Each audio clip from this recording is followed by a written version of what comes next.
तब देखते हैं फिजिक्स यानी भौतिक विज्ञान के मोस्ट इंपोर्टेंट क्वेश्चन। पहला क्वेश्चन, इकाई समय में तय की गई दूरी क्या कहलाती है? चाल। अगला प्रश्न है, सदिश राशियों को परिणाम और दिशा दोनों होते हैं, जबकि अदिश राशियों में क्या होता है? केवल परिणाम होता है, ध्यान रखिएगा। अगला प्रश्न है, चाल एक अदिश राशि है जबकि वेग क्या है? सदिश राशि है। अगला प्रश्न है, किसी वस्तु द्वारा निश्चित दिशा में स्थान परिवर्तन क्या कहलाता है? विस्थापन कहलाता है। अगला प्रश्न है, विस्थापन शून्य हो सकता है लेकिन तय की गई दूरी क्या होती है? शून्य नहीं होती। आकाश का रंग नीला होता है, प्रकाश के प्रकीर्णन के कारण जो है ये नीला रंग होता है। पृथ्वी को चंद्रमा और सूर्य के बीच में आने का कारण लगता है? चंद्र ग्रहण लगता है। नेक्स्ट है, चंद्रमा को पृथ्वी और सूर्य के बीच में आने के कारण क्या लगता है? सूर्य ग्रहण। अगर दो दर्पण एक दूसरे के समानांतर हो तो उनके बीच रखी वस्तु का प्रतिबिंब क्या होगा? अनंत होगा।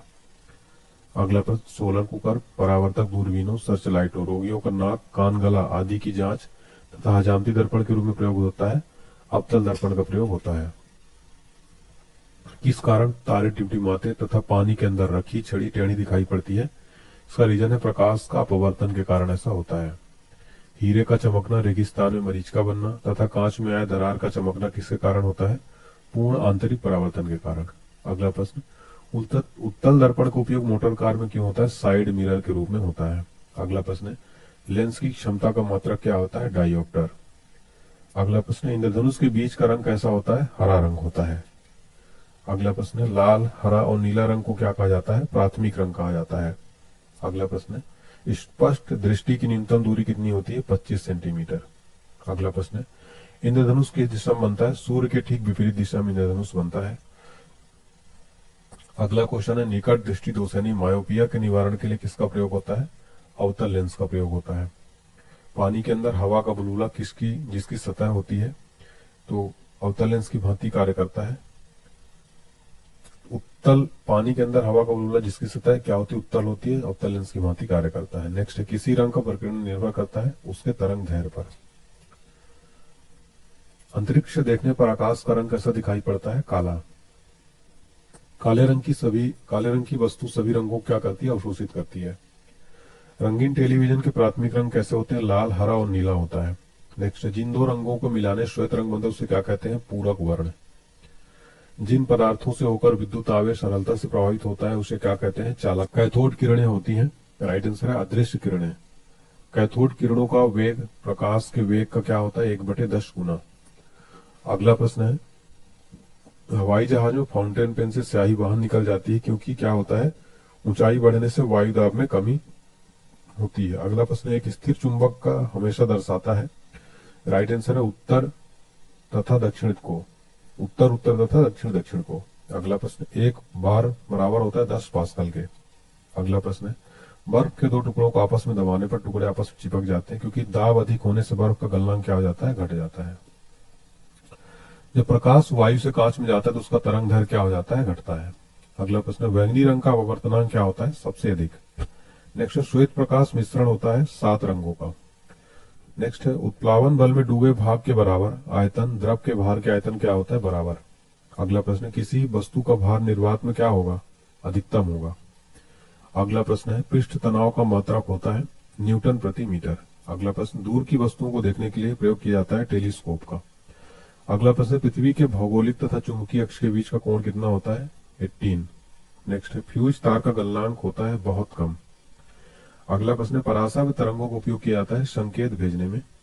अगला है, तापक्रम बढ़ने से हवा का घनत्व क्या होता है? घटता है। अगला प्रश्न है, बर्फ का घनत्व पानी के घनत्व से कम होता है, यही कारण है कि वह पानी में तैरता रहता है। अगला प्रश्न है, सर्वाधिक आघातवर्त धातु कौन सी है? सोना जो सर्वाधिक आघातवर्त धातु है। अगला प्रश्न, बर्फ और ढलुआ लोहा को गर्म करने पर इसका आयतन क्या हो जाएगा? घट जाता है। गर्म करने पर ठोस पदार्थों का घनत्व सामान्यतः क्या होता है? घटता है। बर्फ को गर्म करने पर घनत्व बढ़ता है तथा आयतन क्या होता है? कम होता है। बर्फ की गुप्त ऊष्मा क्या होती है? 80 किलो कैलोरी। ठीक है, ध्यान रखिए। अगला क्वेश्चन है हमारा, ध्वनि का प्रसारण संभवतः निर्वात में नहीं है। ध्वनि को प्रसारण संभव नहीं है कहां पर? निर्वात में। अगला प्रश्न है, चंद्रमा पर वायुमंडल की अनुपस्थिति के कारण क्या होगा? प्रतिध्वनि नहीं सुनाई पड़ती। अगला प्रश्न, उत्तल दर्पण में बना प्रतिबिंब हमेशा क्या होता है? काल्पनिक, सीधा तथा वस्तु से छोटा। नेक्स्ट है, घर्षण बल की अनुपस्थिति के कारण बर्फ पर चलने में क्या होती है? कठिनाई होती है। अगला प्रश्न है, पृष्ठ तनाव के कारण दो भीगे कांच को हटाने में क्या होगा? अधिक बल लगाना पड़ता है। अगला प्रश्न है, कांच की छड़ को गर्म करने पर उसके सिरे गोल हो जाते हैं, किसके कारण? पृष्ठ तनाव के कारण। नेक्स्ट है, आकाश में तारे टिमटिमाते हैं, अपवर्तन के कारण जो है आकाश में तारे टिमटिमाते हैं। अगला प्रश्न है, वर्णक्रम में सर्वाधिक प्रकीर्णन होता है, किस कारण? बैंगनी रंग का। बेतार तरंग की खोज किस वैज्ञानिक ने की थी? हर्ट्ज ने। नेक्स्ट है, गैलीलियो की दूरदर्शी में किया जाता है अवतल लेंस का प्रयोग। नेक्स्ट है, सोल्डर मिश्रण होता है टीन और सीसा का। अगला, हवाई जहाज के ब्लैक बॉक्स का रंग क्या होता है? नारंगी होता है। नेक्स्ट क्वेश्चन है, प्रकाश वर्ष इकाई है किसकी? दूरी की। नेक्स्ट है, डॉपलर प्रभाव संबंधित है ध्वनि से। नेक्स्ट है, एनीमोमीटर यंत्र का प्रयोग मापने में किया जाता है, हवा की दिशा और वेग मापने में किया जाता है। नेक्स्ट क्वेश्चन है हमारा, ट्यूबलाइट में प्रयोग किया जाता है मर्क्यूरिक ऑक्साइड एवं आर्गन गैस का। नेक्स्ट है, हैली पुच्छल तारा दिखाई देता है 76 वर्षों के बाद दिखाई देता है। नेक्स्ट है, ब्लैक होल सिद्धांत दिया था एस चंद्रशेखर ने दिया था। अगला क्वेश्चन है हमारा, फोटो खींचने वाले प्लेट पर प्रकाश पड़ने पर प्रकाश बदल जाता है, रासायनिक ऊर्जा में बदल जाता है। अगला प्रश्न, प्रतिध्वनि सुनाई पड़ने का कारण क्या है? इसका राइट आंसर हो जाएगा ध्वनि का परावर्तन। भारत का प्रथम नाभिकीय ऊर्जा संयंत्र स्थापित हुआ था कहां पर? तारापुर में। अगला प्रश्न, सूर्य और तारों में ऊर्जा का स्रोत क्या होता है? नाभिकीय संलयन के कारण। नेक्स्ट है, द्रव बूंद का संकुचित होकर न्यूनतम क्षेत्र घेरने की प्रवृत्ति का कारण क्या है? पृष्ठ तनाव। नेक्स्ट है, स्त्रियों की आवाज का तारतम्य पुरुषों की तुलना में क्या होता है? अधिक होता है। नेक्स्ट क्वेश्चन है, एक कृत्रिम उपग्रह में विद्युत ऊर्जा का स्रोत क्या होता है? सौर सेल। उच्च तापमान को मापने के लिए किसका प्रयोग किया जाता है? पायरोमीटर यंत्र का। नेक्स्ट है, थर्मोस्टेट एक समान तापमान को बनाए रखता है किसमें? रेफ्रिजरेटर में। थर्मोस्टेट एक समान तापमान को बनाए रखता है, थर्मोस्टेट। धूप के चश्मे की पावर क्या होती है? 0 डायोप्टर। दूरबीन का आविष्कार किसने किया था? गैलीलियो ने। तेल जल की सतह पर फैल जाता है क्योंकि तेल का पृष्ठ तनाव क्या होता है? पानी से कम होता है। प्रश्न है, वह न्यूनतम वेग जिसमें प्रक्षेपित करने पर कोई पिंड पृथ्वी के गुरुत्वीय क्षेत्र से बाहर निकल जाए उसे क्या कहते हैं? पलायन वेग कहते हैं। चंद्रमा पर जी का मान पृथ्वी के जी का कितना होता है? 1/6 गुना। पृथ्वी के लिए पलायन वेग का मान 11.2 किलोमीटर प्रति सेकंड होता है, जबकि सौरमंडल के लिए पलायन वेग 42 किलोमीटर से होता है तथा चंद्रमा का 2.4 किलोमीटर से होता है। ठीक है, याद रखिए। नेक्स्ट है, भू स्थिर उपग्रह का घूर्णन काल कितने घंटे के तुल्य होता है तथा वह पृथ्वी के सापेक्ष दिखाई देता है? 24 घंटे के तुल्य। ठीक है। अगला क्वेश्चन है, दाब का एसआई मात्रक न्यूटन वर्ग मीटर या पास्कल होता है। ठीक है, याद रखिए। नेक्स्ट है, वायुदाब मापी यानी बैरोमीटर का पारा अचानक बढ़ जाना है किसका सूचित करता है? कि मौसम स्वच्छ रहेगा। ठीक है। नेक्स्ट है, डैश डैश वर्षा की बूंदें गोलकार तथा शेविंग ब्रश को जल से निकालने पर इसके केश आपस में सटे रहते हैं, किसके कारण सटे रहते हैं? पृष्ठ तनाव के कारण। लालटेन की बत्ती में तेल ऊपर क्यों चढ़ता है? कोशिका यानी कैपिलरी के कारण जो है चढ़ता है। एक क्वेश्चन एग्जाम में रीजन वाले जो है बहुत पूछा जाता है फिजिक्स में फ्रेंड्स, याद रखिए, काफी इंपोर्टेंट क्वेश्चन है। अगला है, ब्लॉटिंग पेपर से स्याही का सुखाया जाना क्या होता है? कोशिका के कारण ही होता है। अगला प्रश्न, ध्वनि तरंग अनुदैर्घ्य तरंग का उदाहरण है, जबकि प्रकाश तरंग अनुप्रस्थ तरंग का। आवृत्ति को मापा जाता है हर्ट्ज में। नेक्स्ट, ध्वनि का वेग हवा में 332 मीटर प्रति सेकंड जल में और 1483 मीटर प्रति सेकंड लोहे में होता है। तो याद रखिए 5130 मीटर प्रति सेकंड। ठीक है। नेक्स्ट क्वेश्चन देखिए, लोहे में ये होता है। ठीक है, हवा में 332, जल में 1483 और लोहे में 5130। नेक्स्ट है, दाब का कोई प्रभाव नहीं पड़ता ध्वनि के वेग पर। ध्वनि का चाल निर्भर नहीं करती है तरंग दैर्घ्य और आयाम पर। अगला प्रश्न है, एक माध्यम से दूसरे माध्यम में जाने पर ध्वनि की आवृत्ति क्या होती है? नहीं बदलती है। अगला प्रश्न देखिए, 20 हर्ट्ज से नीचे की आवृत्ति वाले ध्वनि तरंगों को अपश्रव्य तथा 20 हर्ट्ज से 20,000 हर्ट्ज के बीच की आवृत्ति वाले तरंगों को क्या कहा जाता है? श्रव्य तरंगे कहा जाता है। अगला प्रश्न, 20,000 हर्ट्ज से ऊपर की तरंगों को क्या कहा जाता है? पराश्रव्य तरंगे। मानव कान सुन सकता है 20 हर्ट्ज से 20,000 हर्ट्ज के बीच की तरंगों को मानव कान सुन सकता है। कुत्ता, बिल्ली, चमगादड़ आदि सुन सकते हैं, 20,000 हर्ट्ज से ऊपर की तरंगों को सुन सकते हैं। अगला क्वेश्चन है, पराश्रव्य तरंगों का प्रयोग समुद्र की गहराई, ट्यूमर का पता लगाने, वायुयान तथा घड़ियों के पुर्जों को साफ करने में किया जाता है। प्रतिध्वनि सुनने के लिए श्रोता और परावर्तक सतह के बीच कम से कम दूरी कितनी होनी चाहिए? 17 मीटर की दूरी कम से कम होना चाहिए। अगला है लोलक का आवर्तकाल लोलक के किस पर निर्भर नहीं करता, द्रव्यमान पर निर्भर नहीं करता है। अगला प्रश्न है कान पर ध्वनि का प्रभाव कितना रहता है, 1/10 सेकंड तक। अगला प्रश्न है किस कारण ध्वनि दिन की अपेक्षा रात में अधिक दूरी तक सुनाई पड़ता है, इसका रीजन क्या है, अपवर्तन के कारण ऐसा होता है। अगला प्रश्न है दूरी मापने की सबसे बड़ी इकाई कौन सी है, आंसर हो जाएगा पारसेक। दूरी मापने की सबसे बड़ी इकाई है पारसेक। संवेग दोगुना करने पर गतिज ऊर्जा क्या हो जाती है, 4 गुनी हो जाती है। भूस्तर उपग्रह घूमता है पश्चिम से पूर्व की ओर घूमता है। अगला प्रश्न है वायुमंडलीय दाब मापी यानी बैरोमीटर का पाठ्यांक जब एकाएक नीचे गिरता है तो आंधी तथा जब धीरे धीरे नीचे गिरता है तो क्या होता है, वर्षा आने की संभावना होती है।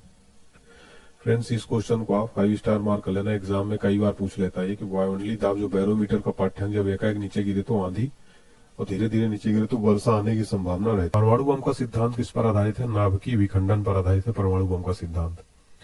विद्युत वाहक बल का मान विभवांतर से सदैव क्या होता है, अधिक होता है। नेक्स्ट है नाभिकीय रिएक्टर में ईंधन के रूप में प्रयोग होता है किसका, यूरेनियम का। नेक्स्ट है नाभिकीय रिएक्टर में होने वाले अपक्रिया के नियंत्रण के लिए प्रयोग किया जाता है, कैडमियम या बोरान की छड़ों का प्रयोग किया जाता है। अगला प्रश्न है नाभिकीय रिएक्टर में न्यूट्रॉनों की गति को धीमा करने के लिए किसका प्रयोग किया जाता है, भारी जल या ग्रेफाइट को मंदक के रूप में। अगला प्रश्न है हाइड्रोजन बम का निर्माण आधारित है, नाभिकीय संलयन पर आधारित है। नेक्स्ट सूर्य और तारों में ऊर्जा का स्रोत क्या है, नाभिकीय संलयन। अगला प्रश्न है कैंसर के इलाज में किया जाता है कोबाल्ट 60 का प्रयोग। अगला प्रश्न चाय बनाने के लिए विद्युत द्वारा केतली में पानी गर्म होता है किस विधि द्वारा, संवहन विधि द्वारा। अगला प्रश्न है इंद्रधनुष आकाश में वर्षा के बाद सूर्य के ठीक किस दिशा में बनता है, विपरीत दिशा में। नेक्स्ट ट्यूबलाइट में ऑर्गन गैस पारे के साथ भरी जाती है जबकि मुख्य रूप में होती है ये नाइट्रोजन। अगला प्रश्न है चुंबक मुख्यतः बनाए जाते हैं लोहे और इस्पात के। अगला प्रश्न है सबसे पहले नाभिकीय रिएक्टर बनाया गया था शिकागो में। अगला प्रश्न है ध्रुवों पर जी का मान महत्तम तथा विषुवत रेखा पर क्या होता है, न्यूनतम होता है। नेक्स्ट क्वेश्चन है पृथ्वी के केंद्र पर जी का मान क्या होता है, 0 होता है। अगला प्रश्न जल पृष्ठ पर तरंगे ऊर्जा की होती है वाहक। नेक्स्ट क्वेश्चन है थर्मामीटर के नली को नहीं भिगोता, पारा जो है नहीं भिगोता। नेक्स्ट है केल्विन मापक्रम पर 0 होता है -273 डिग्री सेल्सियस। नेक्स्ट है सूर्य है जिसमें 71% हाइड्रोजन, 26.5% हीलियम, 2.5% अन्य तत्व होता है। एक होता है ये क्या होता है, गैसी गोला होता है सूर्य, इसमें 71% हाइड्रोजन, 26.5% हीलियम और 2.5%। अगला प्रश्न है गैसों में हाइड्रोजन में ध्वनि की चाल होती है, ध्वनिक चाल गैसों में हाइड्रोजन में ध्वनि की चाल सर्वाधिक होती है। केल्विन पैमाने के 373 केल्विन बिंदु पर जल क्या है, उबलता है। ठोस की शुद्धता ज्ञात की जाती है गलनांक बिंदु के निर्धारण द्वारा। अगला प्रश्न है जल का अधिकतम घनत्व तथा न्यूनतम आयतन होता है 4 डिग्री सेल्सियस पर। जलते हुए विद्युत बल्ब के फिलामेंट का ताप क्या है, 2000 डिग्री सेल्सियस से 2500 डिग्री सेल्सियस। अगला प्रश्न समुद्र की दूरी मापने की इकाई क्या है, नॉटिकल मील। नेक्स्ट है 1 नॉटिकल मील बराबर होता है 1.852 किलोमीटर के। नेक्स्ट है वायुयान के चाल और ध्वनि के चाल के अनुपात को क्या कहते हैं, मैक संख्या। साबुन का बुलबुला व्यतिकरण के कारण क्या होता है, दिखाई पड़ता है या रंगीन दिखाई पड़ता है, इसके कारण व्यतिकरण के कारण। कार्य का सीजीएस पद्धति में मात्रक होता है अर्घ। पदार्थ का लघुत्तम अंश क्या है, क्वार्क। तो अपेक्षित घनत्व को मापा जाता है हाइड्रोमीटर से। नेक्स्ट है लोलक की लंबाई बढ़ने पर क्या बढ़ जाता है, आवर्तकाल। नेक्स्ट है पारा जमता है 39 डिग्री सेल्सियस पर। नेक्स्ट है ठोसों में ऊष्मा का संचरण होता है चालन विधि द्वारा। गैसों तथा द्रवों में ऊष्मा का संचरण होता है संवहन विधि द्वारा। नेक्स्ट है सोनोमीटर है एक स्वरमापी। नेक्स्ट है 4 डिग्री सेल्सियस पर जल का घनत्व सबसे अधिक तथा आयतन होता है सबसे न्यूनतम। पृथ्वी पर सूर्य से ऊष्मा प्राप्त होता है विकिरण द्वारा। अगला प्रश्न आसमान में बादल छाए रहने पर वातावरण में महसूस होती है, क्या महसूस होती है, गर्मी। वायुमंडल संवहन विधि द्वारा क्या होता है, गर्म होता है। नेक्स्ट है निर्वात में प्रकाश की चाल होती है सबसे अधिकतम 3 × 10⁸ मीटर प्रति सेकेंड। नेक्स्ट है बैंगनी रंग के प्रकाश का प्रकीर्णन सबसे अधिक तथा लाल रंग के प्रकाश का प्रकीर्णन क्या होता है, सबसे कम होता है। एग्जाम में कमरे में रखे रेफ्रिजरेटर का दरवाजा खोल देने पर कमरे का ताप क्या हो जाएगा, बढ़ जाता है। अगला प्रश्न है साइकिल में हवा भरते समय पंप बैरल रुद्धोष परिवर्तन के कारण क्या होता है, गर्म हो जाता है। अगला प्रश्न कम घनत्व के कारण बादल वायुमंडल में क्या होते हैं, तैरते हैं। नेक्स्ट है मैक नंबर का प्रयोग किया जाता है, राइट आंसर है जहाजों के लिए। दूध से क्रीम अलग करने पर दूध का घनत्व क्या हो जाएगा, बढ़ जाता है। अगला प्रश्न डॉपलर प्रभाव का प्रयोग इसलिए किया जाता है आकाशीय पिंडों के वेग ज्ञात करने में किया जाता है।